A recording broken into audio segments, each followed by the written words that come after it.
Gold prices are smacking $2,000 an ounce.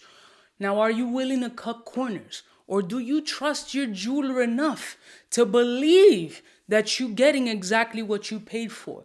Let's have a conversation about you willing to cut corners and how some jewelers cut corners too. Let's roll my motherfucking music so we can have a conversation. It's not a review, it's a talk.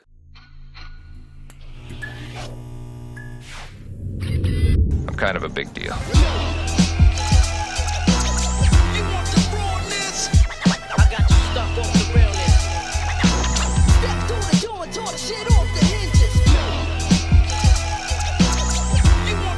Listen, one of my beautiful peoples, you know who it is. It's your boy, C to the U to the B to the A. $2,000 an ounce. And the shit just keeps going up. So if you bought jewelry, I don't know, when I first started making videos, guess what? Your shit's making money right now. You're welcome. Now, if you're buying right now, you're buying at the top of the market. So hopefully, you're not losing your shirt. But it is what it is. And what I feel is going to happen is that a lot of scumbag jewelers in the district, whatever district that is, not just New York, all over. There's the Diamond District in LA, there's one in Florida, there's diamond districts everywhere. Those scammer dirtbags are gonna start pulling stunts. I mean, they already do, but now it just gives them more incentive to try to get as much out of the consumer as possible. I've heard some wild ass stories, but there's also consumers that are just like, yeah, I don't give a fuck if it's a little under carat. Think about it. You know how many times I've heard stories about somebody buying a Cuban, for example, that's 13.5 sold as 14 carat?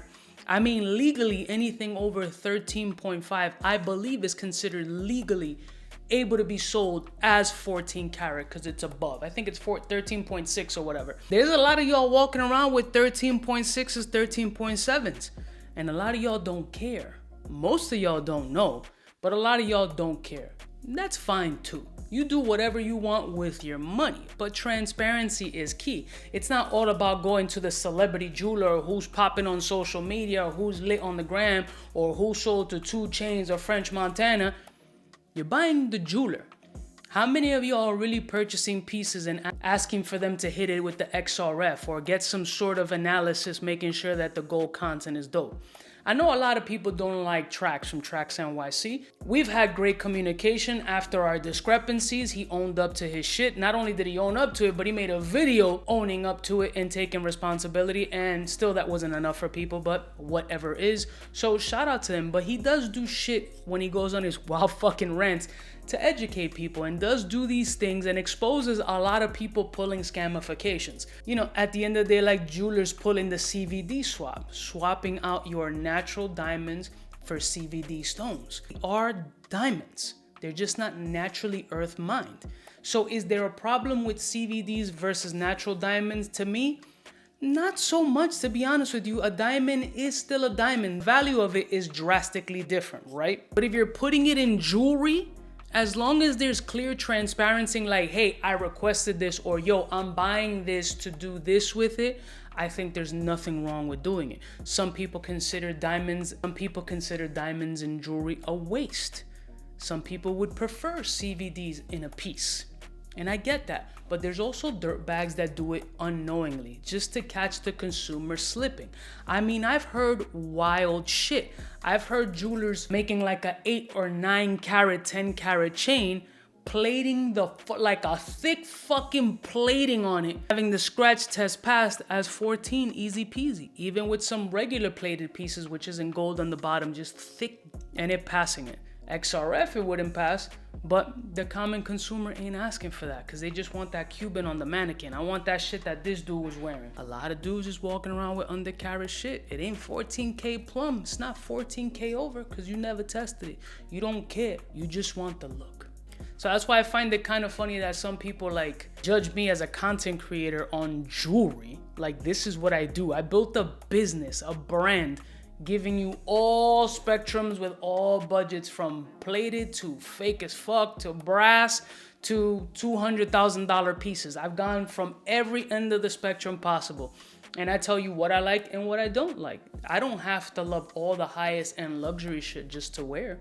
Sometimes I can wear a gold-plated piece and proudly say it's a gold-plated piece. I'm not here like, yo, yeah, nah, this is 18, B, don't worry about it, solid, but for what? When you lose it at the beach, when it gets snatched off your neck, then what? Call your insurance. I've heard of jewelers pulling stunts on gold bricks, like drilling holes in the motherfucker, just hollowing them shits out and filling them with titanium. Apparently titanium has about the same density as gold. So they hollow the motherfucker out, they drip titanium inside, then add more gold there to just even it all out so you have consistency throughout. The only way you can test it obviously is through analysis, or have to drill right into the center of that piece to see what filings come out, what those shavings look like. Those shavings ain't yellow. With $2,000 an ounce, are you willing to save $1? I think a lot of shit is gonna be changing. I think Monaco hollow Cubans is gonna start popping up out of nowhere. People saving $1 and start paying a premium for those hollow pieces because it's still 14 karat gold no matter the weight. There's gonna be a lot of hollow pendants with solid backs. It's gonna be a lot of cost saving. Now, is it worth it to you? I think you should be getting what you pay for, but I don't think you should be embarrassed asking for other things. So if you want CVDs in your shit, ask for it. You don't gotta be shy about it. If you're like, yo, I'm good with 13.5, get 13.5, you'll save a couple of bucks. For example, bust down watches. It's been said that bust down watches literally have diamonds that were not good enough to go in actual jewelry. So those are scraps that are just put into some bust down bullshit Datejust with an inflated bezel. Yeah, nah, this is a bust down Datejust with a red face and an oversized big booger bezel. A 1960 Paipan Rolex with an aftermarket dial that cost $150, with mediocre diamonds that's drilled into a Chinese case. And since it's a 36, they put an oversized bezel on it to make it look like a 39, so you have a bigger piece on your arm. They're out there. Let me know what you guys think, conversational wise only. Have you ever been scammed by a jeweler, sold an undercarriage chain and found out about it after? Have you proudly bought an undercarriage chain? Have you purchased CVDs on purpose, or have you been scammed on CVDs? Share your experiences in the comment below. I'll see y'all bitches next time. You know who it is, biggest in the game. $2,000 an ounce. My channel's gonna go to ruins. Smooches.